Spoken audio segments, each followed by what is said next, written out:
So Spaggy, we're running this icon series, right? We've got some really great names, and you're one of my icons because, well, I'm just going to start with a bit of a story.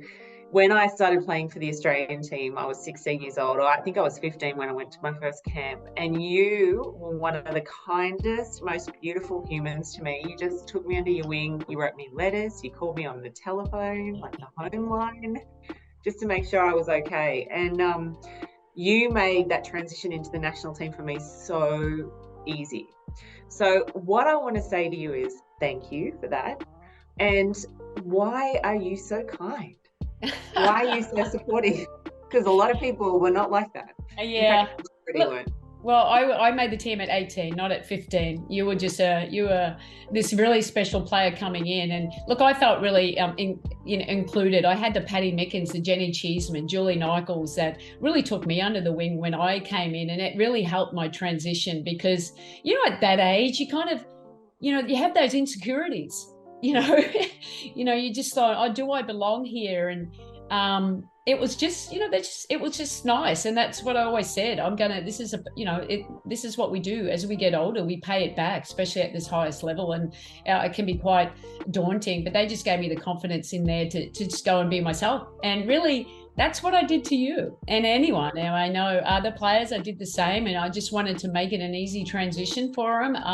I understood it was hard going in. It's some of these players you've looked up to for so long, and now they're your teammates. So, I just thought I'd pay it back. But look, I think, obviously I experienced so many different things. I always wanted you to feel comfortable, and you're a special player, and I wanted you to go out there and be you, but you really didn't need me. You had this fierce competitive nature anyway, but and it was obviously just a pleasure for me to be your teammate and go, get to play with you for a few years. Oh, thank you. Well, let's start from the beginning. So born and raised country Queensland, Mackay, right? Yep, outside of Mackay, sugarcane farmer's daughter. Mm-hmm. Wow, yeah. How'd you get involved in basketball? Yeah, well, it was really just, not pure luck. My sister, who was not really athletic, but her group of friends wanted to play in a competition, so they started in under 16, and I just went to watch them, which was quite hilarious. I still remember them. They were not very good starting so late. But there was a new country team called Midgets Basketball Club that was starting, which was, kind of local, really, because I lived 35, 40 minutes outside of Mackay. So it was locals, like at a nearby primary school, about, 5 kilometres away. And they just asked me to play. I was the age of 9, and it was an outdoor court, obviously. That's what we all practiced on back in the day. But it was with other friends. I was very shy growing up, so I was playing with other friends that I knew from school. And the first time I touched the ball, I just fell in love with it. I was really into track and field at that time and quite good. But I just loved basketball because it was a team, and I loved hanging out with my friends. Yeah, well, that's good. And then, so at what age were you sort of picked up and shipped off to the AIS, and how was that for you? Yeah, shipped off. I wasn't shipped off as early as you. I could have went 1 year before I did, but I talked about being a country girl, very shy. 5 minutes before the call from Adrian Hurley, I decided I wasn't ready to leave mum and dad, and I stayed in my high school to finish year 12, and then I went in 1986 and at the age of 17, but I had already graduated from high school, and that was a little bit easier, I suppose. But I also made the Australian junior team the year before, so I got to know other players that were going, and that helped it because, like I said, small country town girl, heading into Canberra, not the biggest city, but still way colder than what it is in Queensland, and away from my family. But the transition of going to a World Cup, Junior World Cup, just helped me, and it was the best decision because that's when I didn't really train a lot because my mum couldn't drive. My dad was a sugarcane farmer, so for 6-7 months of the year, it was really hard for him to take me into the city to train with the older players. So he, I had an outdoor backboard, which a lot of people know about because he made it. It wasn't a normal backboard. I'd work on that, but that's where I really just got really probably narrow focused, probably a little bit too much, but I just wanted to play for Australia. Yeah, I wanted to play for Australia. I never knew that I could play professionally. I just wanted to wear the green and gold, and had fabulous Phil Smythe and Adrian Hurley and Jenny Cheeseman really made a big impact on my career. Yeah, and then you were one of the first Australians to go overseas and play in Germany, where you met your hubby to be. So how was that? Like making that move to go over there? That was such a big move. Hey, Loza. Uli, how you going? Good. How you doing? Yeah, pretty good. Yeah, no, it was. But look, I loved doing what I did. I graduated from, became a teacher. But I mean, I just did that just in case anything happened to me. It's just something to fall back on. It's not something that I really, I enjoyed it, but it wasn't my passion. My passion was playing basketball. So I was, got a contract to go over and play. Shelley Gorman was the first one to go overseas, or maybe Michelle, maybe at the same time. But then Shelley and I got to go back to Germany together, and back in a long time ago, 1992, and wow. And I just enjoyed playing all year round. I just competing. We played EuroLeague, and it's great now, obviously, that there are so many great leagues all around the world. But at that time, I could do both. I could play. Well, I did the German league, and then they switched it. I could do Australian league in the off season until the WNBA came into place when I was picked up in 1998. So it was a lot of basketball playing, but I just enjoyed challenging myself, and I enjoyed experiencing different cultures. Yeah, that was the 90s was just such a great time of growth for the game. I mean, even here in Australia in the WNBL, the Opals and the profile of Oz 94, and then obviously the work that you guys were doing over in Europe, it really raised the profile of the sport here in Australia, and it was a fun time too. There was no social media, so people just knew you as athletes, and that's all you did. How did you manage injuries and things when you were playing year round? Yeah, I mean, I had my fair share of injuries. I've dealt with it. I've probably experienced a little bit of the aftermath now as I get older here. But look, I never had any ACL, so I think that's a really serious injury, or an Achilles tear. I had, I hurt my shoulder. I had navicular stress fractures in my feet, which ultimately retired me. But I was almost 36. That was my third navicular stress fracture. So, it was more from overtraining. But yeah, I had a wear and tear. But look, I took, I worked hard, but hopefully I worked smart. And I had, you still had physios in that overseas. And we obviously in Australia, we have really good physios with the Opals in our club teams as well. So I was happy to last as long as I did. Yeah. So in the WNBA, you get picked up over there. What did you like about the WNBA, in terms of the competition and the professionalism? Like, was that much different from Europe at that point in time? Yeah, look, it was the WNBA. Everyone wanted to play in the WNBA because it was the best players in the world. And originally when it started, like Michelle obviously started in that first year in 1997. I visited her in Phoenix and was just blown away. She was like, we'd be walking down the streets and everyone would know her. And I'm like, oh my gosh, this is amazing, but fantastic, because that's, a female basketball, being recognized and going to the games when there's 13,000 people. I just thought this is, fantastic. But for me as a basketball player, I wanted to be the best player I could be.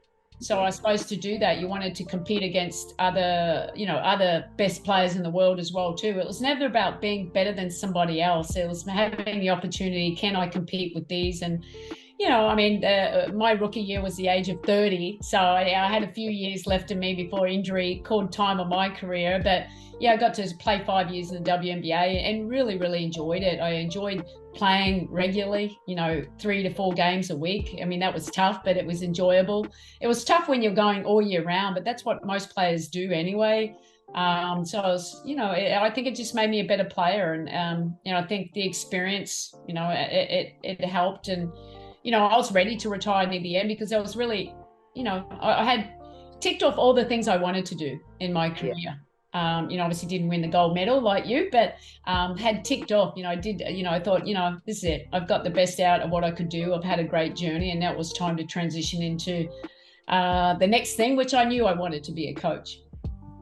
So, okay, let's talk about that. So how did you know you wanted to be a coach? Well, obviously, I mean, there's sort of like likeness with teaching and like coaching and that sort of empathy and the stuff that you were talking about before. But like, how did you know that coaching, because it's such a massive commitment, you know?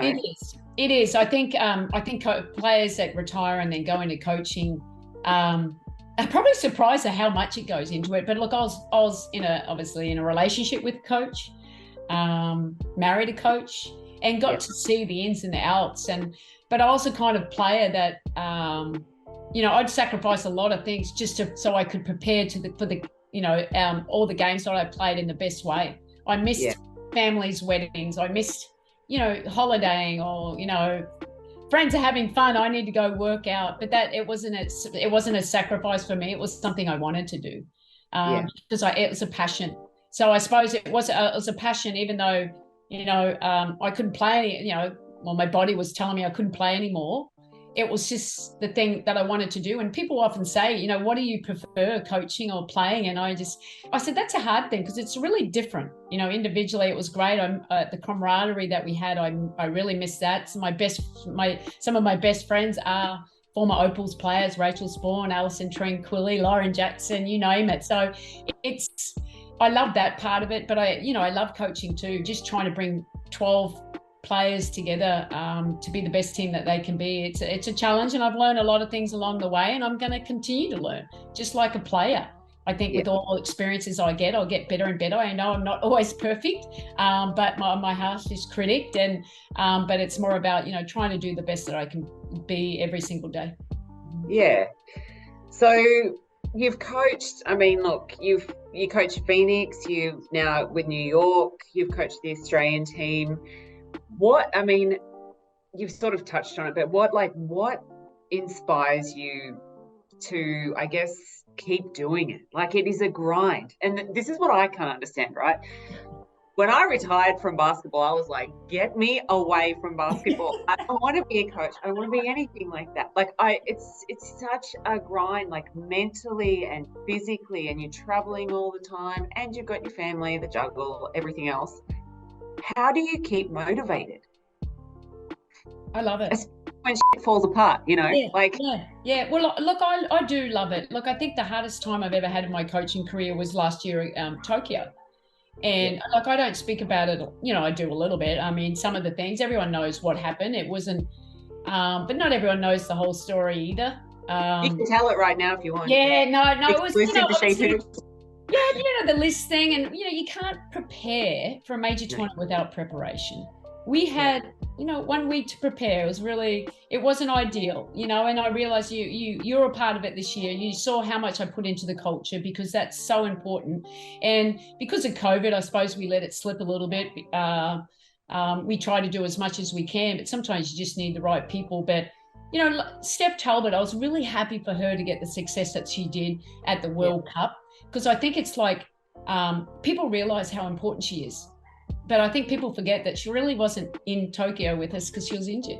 And that was a big loss for us. So, but that's no excuse. It was tough. I hated, you always want to do well when you put the green and gold on. So you feel like you let a lot of people down. And I mean, things you always say, I could have done that better. It's all about me. I don't blame anyone else. It's about what I could have done better. So, it was in a bit of a dark spot after that, but I was thankful that I got to go back to the WNBA and stay really focused in that, because I think I might have spiraled a little bit and been, harder, because you want to exceed those expectations, and we didn't, and that's obviously fell on me. But this year it was just great. It was refreshing, and I'm great. Obviously it's happy to be back on a podium. It's really hard to win medals. I think it is so hard. It gets harder and harder, but I'm really, really proud of this. What we've achieved this last year with, the medal, regardless of medal or not. It was just the journey. And I think that really, I love that. So, but for me, it's so much passion, regardless the highs and the lows. It's always a passion. What can I do better? What do I need to grow to be better? So I enjoy that part of it. Like, I don't try and stay still. I want it. What can I do better? So that's why I try and reach out to other people and speak to other people and then just, hey, it's basketball in the end, but you can learn from each other. And I'm going to keep growing at the age of 54. So I don't know how, hopefully I can coach as long as I can and at the highest level, because I enjoy it. And I enjoy helping individuals be the best version of themselves, both on and off the court. Yeah, I think it's really important just to touch on as well, like you said, Tokyo was a tough time, but like every Australian coach, every Australian player, Opals player has had a tournament where they haven't met the expectations of everybody else. Like we all have. We did in 2010. There has been every single person in that Opals program, all of us have, at some point hit rock bottom. Yeah. It's happened. Yeah. I think just because Tokyo is so fresh, it's like, yeah, you think about it, whatever, but there are takeaways, like you said, you do learn from them, and we've all gone through stuff like that. So that's a part of the journey. I mean, and it's what I've said this often, the lesson of the experience is always positive, even at the time it's just the worst feeling you've ever had. And so I grew as a coach out of that, so I'm thankful for that, even though I wouldn't want to go do that too often. But all you can do in the end is look yourself in the mirror and say, did I do my best? Did I give my best? And then learn from what you need to, and then move forward. Well, I mean, we might just touch on the World Cup quickly, just because, we can. It was awesome. Thank you for letting me be part of that team. I just have to say, like, as a player who played under you, I just was really impressed by the way that you led and just the person you are. Like, you've never changed. Like, knowing you as a friend, as a teammate, as a coach, you've always remained so true to who you are. You're honest, you're transparent, and I think you're an incredibly beautiful human. And I just want to say congratulations, but also good luck, in everything that you've got coming up. And Spaggy, thank you. I mean, that bronze medal, that was pretty special, but I mean, your last game, that was amazing. I mean, it was just the perfect ending for you, and that really, it was special. And hopefully you'll, it's still kind of surreal when you look back. It was just amazing. It was just like, this was vintage. But I don't underestimate what you did to help us with this team to get where we were. Just your experience. We lost the game against France. I just think your experience, your maturity, we're not losing again. That mentality, I think it really certainly helped. And the players and the staff, they loved having you a part of it. And I'm glad that you got to experience this. And what you did is really obviously just amazing. And you're a wonderful. It was nice to, never really got to coach you, but it was fun. And you're a great human being. And you're gonna keep changing the platform right there with Basketball Australia with what you're doing. So anything, I'm right behind you. So whatever I can do, I'm there. We'll grab you at some point down the line to probably do a mentoring session or something for us, if you don't mind. Anything you need, I'm all for that. So I'm always doing anything. But this is great, Loz. But you're awesome. You're awesome in this role. And like I said, it's pretty amazing. I love it. Yeah, that's awesome though. You're giving back, and like I said, you got out of it, but you came back. You came back. I came back. It'll happen there, but anyway.